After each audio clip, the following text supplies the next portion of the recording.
So you go back and say, okay, well, what are the different decisions? Well, I could accept the null hypothesis. And if that truly is, if the null hypothesis is in real life and is truly true, then you've made a good decision. If, on the other hand, the null hypothesis is not actually true, but you've accepted it based on you drew a sample and you come to a conclusion based on your sample, and you accept the null hypothesis, but it's not in real life true, then you've made a mistake, and that's called a type 2 error.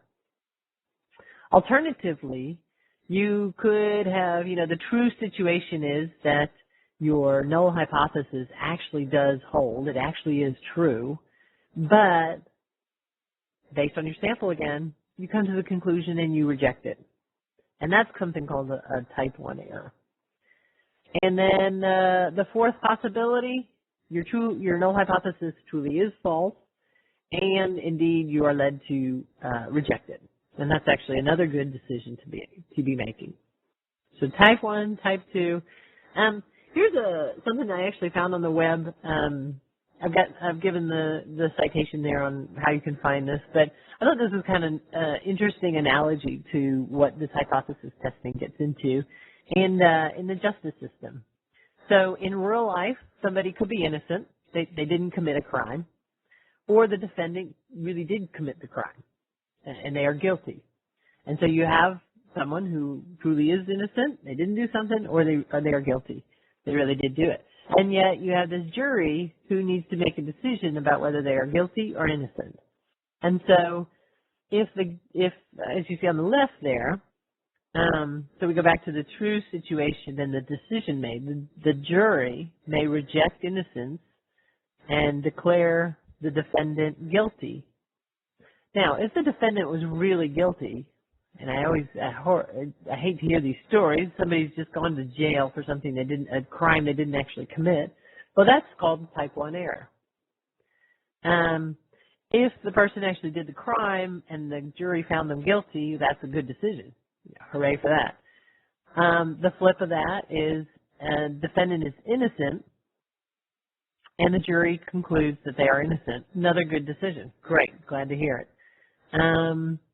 Alternatively, bad decision by the jury, or, you don't have all the information you needed or whatever, but so the defendant truly was guilty and the jury came back with a non-guilty verdict, in which case a guilty person has gone free. That's called a type 2 error.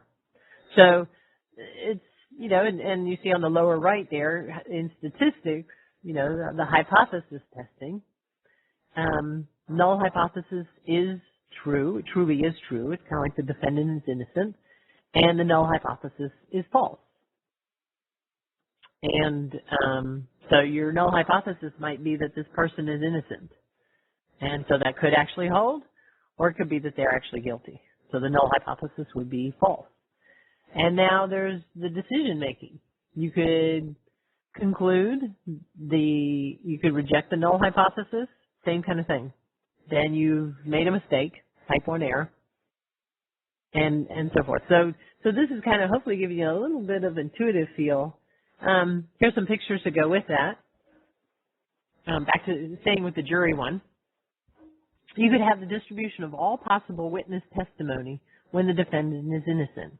And you would guess that there would be a highly credible testimony, that convinced that they're innocent.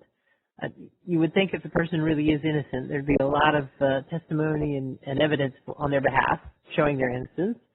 And then there's some that's highly credible testimony convinced that they're guilty. So, that there's a small percentage that there'll be people believing that they're guilty even though they're not. And so the picture on the right then looks and says, okay, we're going to have a cutoff, and this is statistically, we start having some of this where you say there's a standard of judgment, at which point you say, okay, what's the probability that somebody who truly is innocent comes back with a non-guilty verdict? And that's to the left, all that blue area under that curve would be that probability that a good decision is made in this case. A bad decision, a type 1, which is to convict somebody as being guilty even though they were innocent, that's the red area under the curve.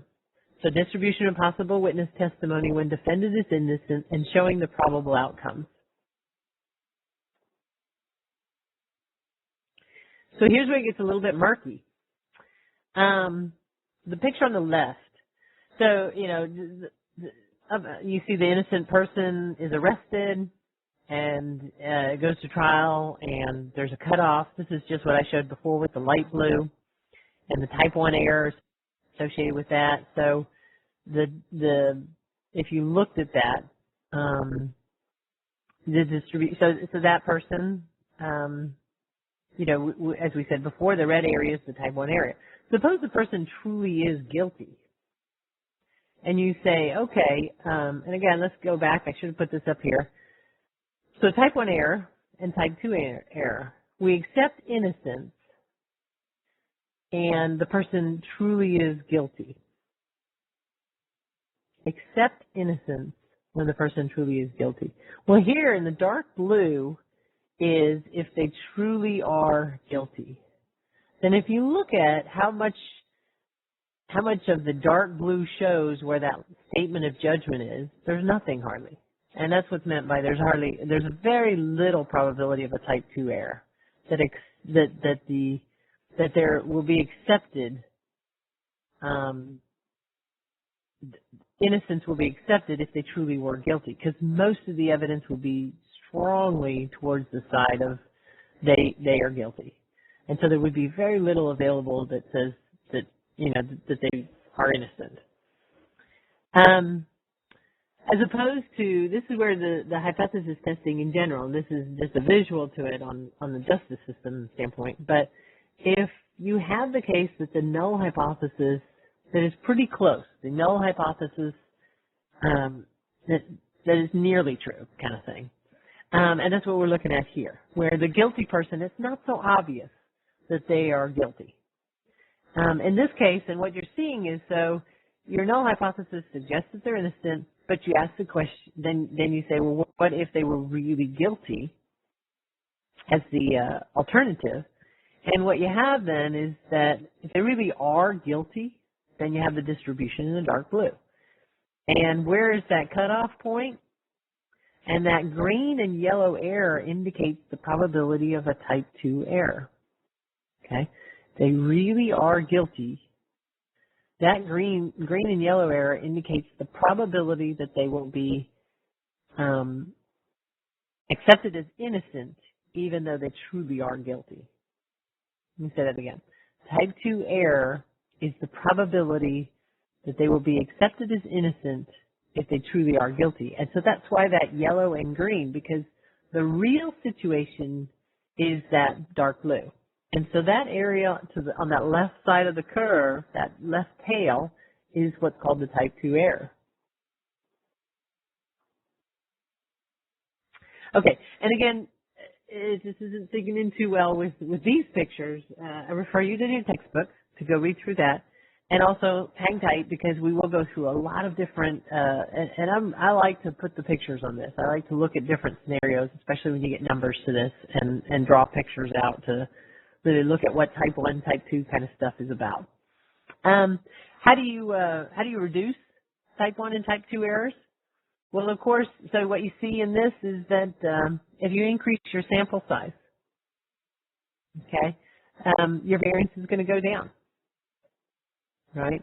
As we've been seeing all through the sampling distribution and the previous confidence intervals and this kind of stuff. If we increase the sample size, if we increase n, that impacts the variance. And so that's one way of reducing those two types of errors. You could also improve the sample quality, all right, the information that you have.